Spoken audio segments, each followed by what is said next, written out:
Hello माझी YouTube family, पुन्हा एकदा स्वागत आहे तुमचं सर्वांचं आपल्या यूट्यूब चॅनलमध्ये. आजचा हा आपला व्हिडिओ जे नवीन शिकणारे असतील, ज्यांना फक्त सरळ टीप मारता येत असेल आणि जास्त काही शिवता नसेल येत, तर त्यांच्यासाठी सुद्धा हा यूजफुल व्हिडिओ ठरणार आहे.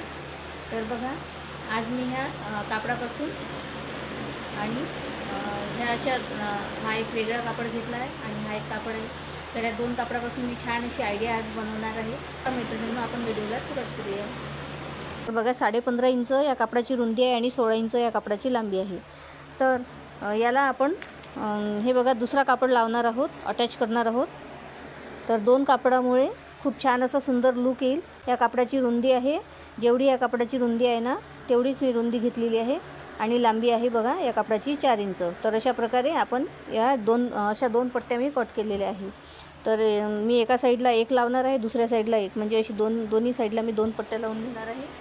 तर हे बघा, हा कापड आहे ना आपल्याला असा सरळ ठेवायचा. हे बघा, तर हा कापड सरळ, त्यावरती आपला हा दुसरा कापड आहे ना तो आपल्याला उलटा ठेवायचा आहे. त्यानंतर आपल्याला 1/2 इंच शिलाई मारायची आणि कापड दुमडून आपल्याला इथे दापटीप देऊन घ्यायची आहे. तर अशा प्रकारे मी दोन्ही कापड आता तयार करून घेते. तर पहा, मी दोन्ही साईडला कापड लावून घेतलेलं आहे आणि इथे दापटीपसुद्धा देऊन घेतलेली आहे. एक्स्ट्राचा कापड जो आहे तो कट करून घेतला आहे. तर आता आपल्या तयार कापडाचं माप बघूया. तर आता आपला कापड तयार झालेला आहे बॅग शिवण्यासाठी. तर हे बघा, 12.5 इंच या कापडाची रुंदी आहे, 22 इंच या कापडाची लांबी आहे. तर बघा, 22 इंच या कापडाची लांबी आहे आणि 12.5 इंच या कापडाची रुंदी आहे. तर अशा प्रकारे आता हा आपला कापड रेडी झालेला आहे. तर आता याखाली आपण अस्तर आणि गोणी लावूया. एक कप्पा मी अस्तरलाच तयार करून घेते आणि अस्तरलाच जोडून घेते. त्यानंतर मग मी गोणी आणि हा मेन फॅब्रिक मी जोडून घेणार आहे. तर बघा, आता पहिले आपण अस्तर घेऊया. मी अस्तरचा कापड घेतला आणि 2.5 इंच खाली मी मार्किंग केलं, जेथून आपल्याला पॉकेट लावायचं आहे, आणि कापडाचा मध्य काढून घेतला. कापडाचा मध्य काढल्यानंतर तेथे मी मार्किंग करून एक छोटी रेष आखून घेतली, तेथे मी पॉकेट लावणार आहे. तर हे बघा, पॉकेटसाठी मी हा कापड घेतलेला आहे. याची रुंदी आहे 9 इंच आणि या कापडाची लांबी आहे 7 इंच. तर याला काय करायचं आहे, मी बिना झिपरचाच पॉकेट आता तयार करून घेणार आहे. तर मी चारही साईडला बघा अशा प्रकारे मी फोल्ड करून घेणार आहे आणि चारही बाजूला फोल्ड करून मी इथे शिलाई मारून घेणार आहे.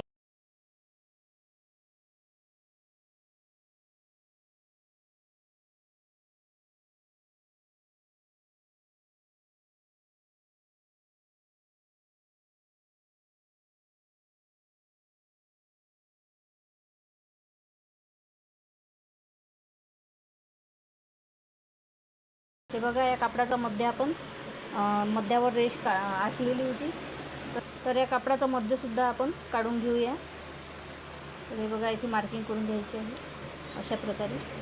आणि आता बघा, ही रेष आणि ही रेष आपल्याला एका रेख ठेवून घ्यायची आहे अशा प्रकारे. वरच्या साईडला स्टिच करायचं नाही, तिथे आपलं पॉकेट तयार होईल. तर इथे मी टाचणी लावून घेतलेली आहे. वरच्या साईडला स्टिच करायचं नाही, तर तीनही साईडला मी स्टिच करून घेणार आहे आणि वरती आपलं असं पॉकेट तयार होऊन जाईल.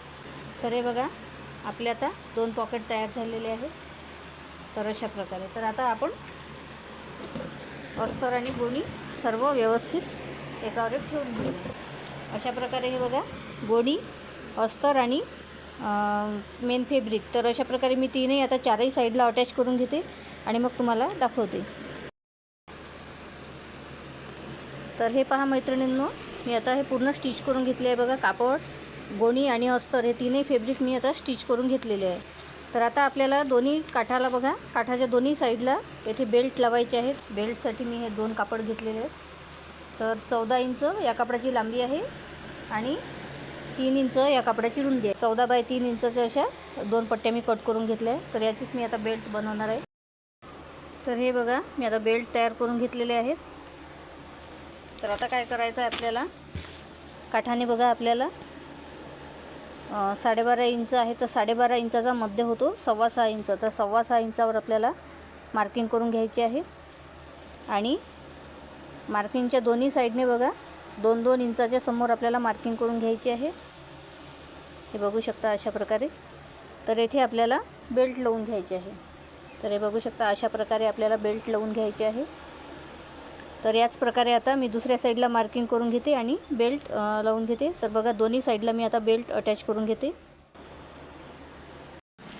तर आता माझे बेल्ट लावून झालेले आहेत बघा, दोन्ही साईडला मी बेल्ट अटॅच करून घेतलेले आहे. तर आता आपल्याला कापड उलट्या साईडने फोल्ड करून घ्यायचं आहे आणि कापड वरती आपल्याला उलटा कापड आला पाहिजे आणि सरळ कापड आपला आत पाहिजे. तर अशा प्रकारे आपल्याला कापड फोल्ड करून घ्यायचं आहे आणि व्यवस्थित टाचण्या लावून एकावर एक कापड व्यवस्थित ठेवून टाचण्या लावून घ्यायचे आहे आणि खालतून प्रेस करून घ्यायचं आहे. आणि त्यानंतर आपल्याला आपल्या बॅगसाठी बेस टाकायचा आहे. तर बघा 1.5 इंच जिकडून आपल्याला शिलाई मारायची आहे ना, तिकडून 2 इंच घेतला आहे मी आणि खालच्या साईडला 1.5 इंच. तर अशा प्रकारे 1.5 बाय 2 इंचाचा मी बेस तयार करून घेते. बघा बॉक्स तयार करून घेते, दोन्ही साईडला आखून घेते. तर हे बघू शकता, खालच्या साईडने 1.5 इंच आणि साईडने 2 इंच अशा प्रकारे मी 1.5 बाय 2 इंचाचे दोन्ही बॉक्स आखून घेतलेले आहेत. आणि आता वरच्या साईडला सुद्धा बघा, वरच्या साईडला 1 इंचावर आपल्याला मार्किंग करून घ्यायची आहे दोन्ही साईडला आणि तेथून आपल्याला तिरकी रेष आपल्याला बॉक्सपर्यंत आपल्या बेसपर्यंत आखून घ्यायची आहे बघा, बॉक्सपर्यंत. तर त्याच प्रकारे आपल्याला हा कापड दुसरा साईडने त्यावर ठेवून आपल्याला छापून घ्यायचं आहे. तर अशा प्रकारे छापल्यानंतर बघा थोडं हलकं दिसतं ना, तेथेच आपल्याला व्यवस्थित खडूने आखून घ्यायचं आहे आणि डार्क करून घ्यायचं आहे. तर अशा प्रकारे मी डार्क करून घेतलेलं आहे. दोन्ही साईडला मी आता मार्किंग करून घेतलेली आहे खडूने. तर आता बघा, आता मी तेथे कट करून घेणार आहे. तर कट आपल्याला व्यवस्थित करायचं आहे. आपले जे चौकोन आहेत ना, ते व्यवस्थित कट झाले पाहिजे, तेव्हाच आपला बेस खूप छान तयार होतो. तर आता काठाने सुद्धा बघा व्यवस्थित तिरप्यामध्ये आपल्याला कट करायचं आहे. तर दोन्ही साईडला बघा मी अशा प्रकारे कट करून घेते. तर बघू शकता, तर आता आपल्या कापडाचा अशा प्रकारे आकार आलेला आहे. तर आता काय करायचं आहे, इथे आपण आता चेन लावून घेऊया. तर आता आपल्याला चेन लावून घ्यायची आहे. तर बघा मी चेनचे असे 2 पार्ट करून घेतले. तर अशी चेन होत्या, त्याचे मी 2 पार्ट करून घेतले आणि एक पार्ट आपल्याला या एका कापडाच्या काठावर बघा अशा प्रकारे बेल्टजवळ बेल्टच्या वरती आपल्याला ठेवून घ्यायची आहे. तर बघा चेन आपल्याला उलटी ठेवायची आहे, कापड सरळ पाहिजे आणि इथे आपल्याला 1/2 इंचावर शिलाई मारून घ्यायची आणि त्यानंतर आपण असा चेन पलटवून येथे दाबटीप देऊन घ्यायची आहे. तर त्याच प्रकारे मी आता दुसऱ्या साईडला सुद्धा चेन लावून घेणार आहे. हे बघू शकता, दुसऱ्या साईडला सुद्धा याच प्रकारे मी चेन लावून घेते. तर हे पहा, मी आता चेन लावून घेतलेली आहे आणि चेनमध्ये रनरसुद्धा टाकून घेतलेला आहे.